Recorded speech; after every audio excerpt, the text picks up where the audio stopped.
2019년 10월 오스트리아 빈에서 마라톤 역사에 길이 남을 장면이 탄생합니다. 케냐 출신 마라톤 선수인 엘리우드 킵초게가 1시간 59분 40초 2의 마라톤을 완주하며 2시간 안에 마라톤을 완주하는 것을 뜻하는 서브 2아워를 역사상 최초로 달성했는데요. 서브 2는 세계 정상급 마라톤 선수들이 깨고 싶어하는 인간의 한계로 불리는 기록으로 알려져 있습니다. 마라톤이 처음 등장한 1896년 이래로 지속해서 기록 단축을 하면서 2시간에 가까워지자 서브2에 대한 가능성을 생각하게 되었지만 그 누구도 서브2를 달성하지 못했기 때문이죠. 하지만 이것을 역사상 최고의 마라토너 중 한 명으로 손꼽히는 엘리우드 킵초게가 서브2 달성을 위해서 진행된 레이스 프로젝트 이네오스 1시간 59분 챌린지에서 성공해내게 됩니다. 그렇지만 킵초게의 기록은 서브2 달성만을 위해서 진행된 레이스 프로젝트였기에 국제육상경기연맹이 지정한 조건에 충족하지 못해 공인 기록으로 인정받지는 못했습니다. 그리고 이때 사용된 나이키 신발은 기술 도핑이라는 논란을 일으키기도 했었죠. 그럼에도 인간의 한계로 불리던 서브2가 실제로 가능하다는 것을 보여주면서 많은 이들에게 영감을 주기도 했는데요. 이번 영상에서는 인간의 한계로 불리는 서브2 성공을 위해서 1분 1초를 단축할 수 있는 수많은 방법을 동원했던 이들의 도전에 대해서 소개해드리겠습니다.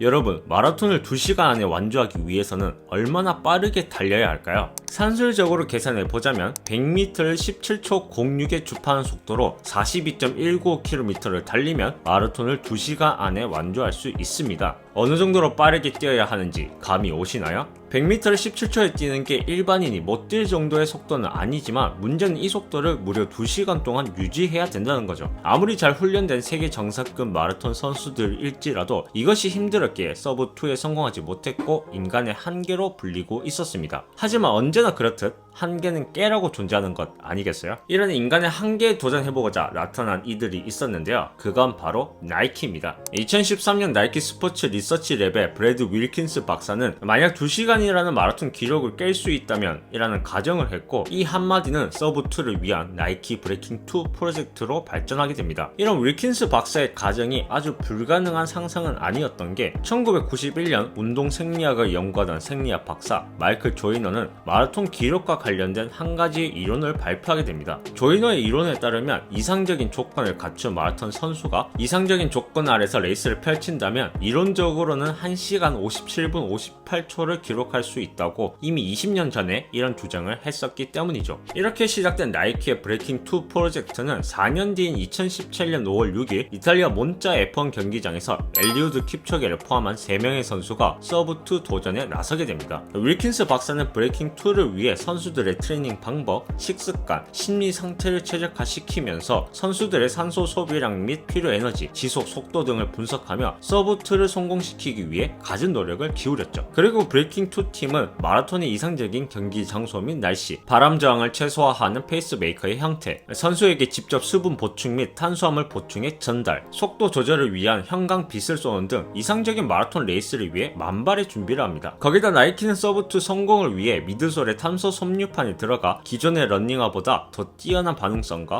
쿠션감을 제공하는 나이키준 베이퍼플라이 엘리트까지 선수들에게 맞춤 제작해주게 됩니다. 이렇게 만발의 준비 끝에 시작된 나이키 브레이킹2였지만 결국 킵초게는 후반부에서 페이스가 흐트러지면서 2시간 25초의 마라톤을 완주하며 반쪽짜리 성공을 거두게 됩니다. 킵초게의 기록은 당시 세계 기록인 2시간 2분 57초에 비하면 2분 32초나 단축한 기록이었고 서브2와도 25초밖에 차이 나지 않았기에 분명히 성과를 남긴 도전이었죠. 하지만 애초에 목표로 했던 서브2에는 실패를 한 것이었기에 보는 이들도 선수들도 브레이킹2를 준비했던 이들도 다소 아쉬움이 남을 수밖에 없었는데요. 이런 아쉬움을 없애고자 나이키 브레이킹2로부터 2년 뒤에 다시 한번 서브2 도전에 나선 이들이 등장하는데요. 바로 이네오스 1시간 59분 챌린지와 엘리우드 킵초게입니다.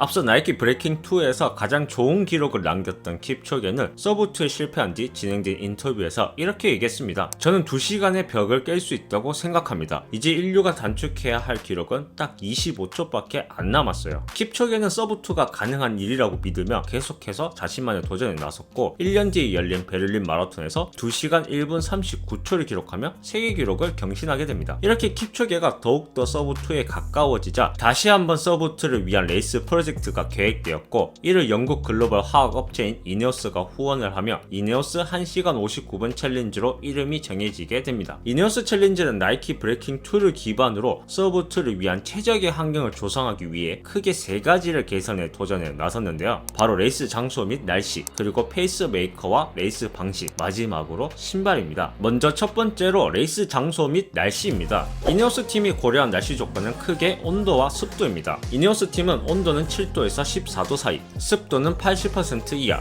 그리고 최대한 햇빛이 강하지 않고 바람이 적은 조건에서 레이스를 진행하려고 했고, 그래서 조금이라도 더 정확한 기상 예측을 위해서 경기 전날이 되어서야 오전 8시 15분으로 출발 시간이 결정되었다고 합니다. 그리고 레이스 장소는 경사도, 해발 고도, 직선주로의 길이, 곡선주로의 길이와 완만도 등을 고려해 결정했는데요. 날씨를 포함한 여러 요소를 종합해본 결과 오스트리아 빈에 있는 프라터 하프트 알레 공원으로 결정하게 됩니다. 하프트 알레 공원은 오르막 길이 2.4m에 불과한 4.3km의 직선주로를 가지고 있어 전체 레이스의 90% 이상이 직선주로로 달릴 수 있었으며, 해발 고도가 낮아 충분히 산소를 공급받을 수 있으며 곡선주로는 완만해 효율적인 레이스가 가능한 곳이었죠. 거기다 길 양옆으로는 햇빛과 바람을 막아줄 나무가 우거져 있었기에 레이스를 위한 최적의 장소였는데요. 이렇게 최적의 레이스 장소와 날씨를 마친 이네오스 팀은 두 번째로 페이스메이커와 레이스 방식을 최적화시킵니다. 먼저 레이스 방식을 3명이 경쟁하는 방식이 아닌 1명을 위한 레이스로 바꾸게 됩니다. 나이키 브레이킹2에서 가장 기록이 뛰어났으며 세계 기록을 보유한 엘리우드 킵초게를 위한 서브2 레이스가 된 거죠. 그리고 페이스메이커의 숫자와 형태에서도 변화를 가져갑니다. 브레이킹2에서는 3명의 선수 앞에 총 30명의 페이스메이커가 6명씩 한 조가 되어 나이키의 자체 실험을 통해 약 2-3분 정도의 단축 효과가 있다고 밝혀진 에로헤드 형태로 바람막이 했다면, 이네오스 챌린지에서는 총 41명의 페이스메이커가 7명씩 한 조가 되어 총 9개 조로 인버티드 V 형태를 이루며 레이스를 진행하게 됩니다. 페이스메이커들은 4km마다 교체되면서 킵초게의 페이스가 떨어지지 않게끔 유지해 주었죠. 그리고 페이스 차량도 약간의 변화가 있었는데요. 브레이킹2에서도 목표 시간대를 보여주며 형광빛을 바닥에 표시했지만 그 선이 선명하지 않은 대략적인 형태였다면, 이네오스 챌린지에서는 훨씬 눈에 잘 보이며 계속해서 페이스메이커들이 속도와 형태를 유지할 수 있도록 도움을 주게 됩니다. 그리고 이제 마지막인 신발입니다. 먼저 브레이킹2에서 킵초게는 페백스 폼으로 이루어진 주맥스 미드솔에 탄소 섬유판이 들어가 반발력과 쿠션감, 그리고 가벼움까지 모두 지닌 나이키 베이퍼플라이 엘리트를 신었었는데요. 이네오스 챌린지에서 킵초게는 베이퍼플라이 엘리트보다 한층 더 업그레이드한 나이키 알파플라이 프로토타입을 신게 됩니다. 알파플라이 프로토타입은 기존에 하나만 사용된 탄소 섬유판을 3개로 늘렸으며 여기다 줌웨어백까지 넣으며 그야말로 나이키의 최신 기술을 총동원한 러닝화였죠. 이네오스 챌린지 팀과 킵초게는 이렇게 레이스 장소, 날씨, 페이스메이커, 신발까지 모든 것을 서브2에 최적화시킨 상태에서 도전에 나서게 됩니다. 그리고 전세계가 지켜보는 가운데 킵초게는 마침내 1시간 59분 40초 2를 기록하며 인간의 한계를 시험하는 종목이라고 불리는 마라톤, 그리고 그런 마라톤에서 인간의 한계로 불리는 서브2를 성공해내게 됩니다. 레이스 직후 킵초게는 이렇게 얘기했는데요. No human is limited. You can do it. I'm expecting more. 이후 인터뷰에서는 베를린에서 세계 기록을 세웠다면 이날 빈에서는 인류가 달에 처음 도달한 것처럼 역사를 만든 것이다. 앞으로 공식 대회에서도 2시간대 벽을 깨보겠다라고 말했는데요. 킵초게가 안주하지 않고 계속해서 한계에 도전하는 것이 왜 그가 세계 정상급 운동선수인지를 알려주는 것 같습니다.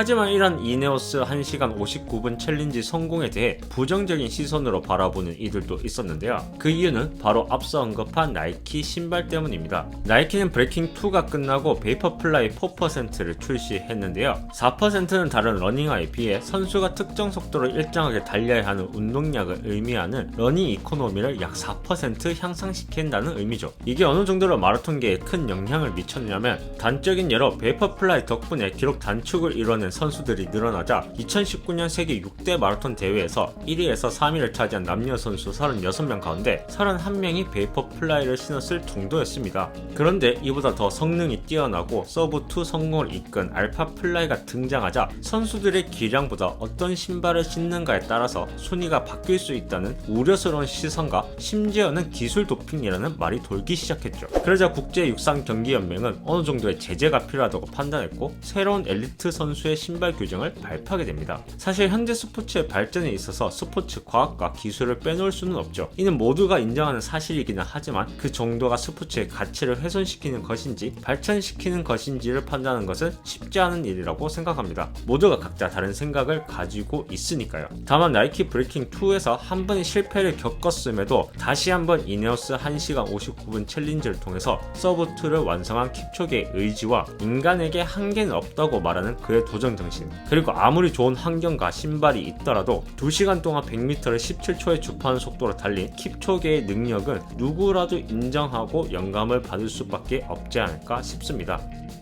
오늘도 시청해 주셔서 감사합니다.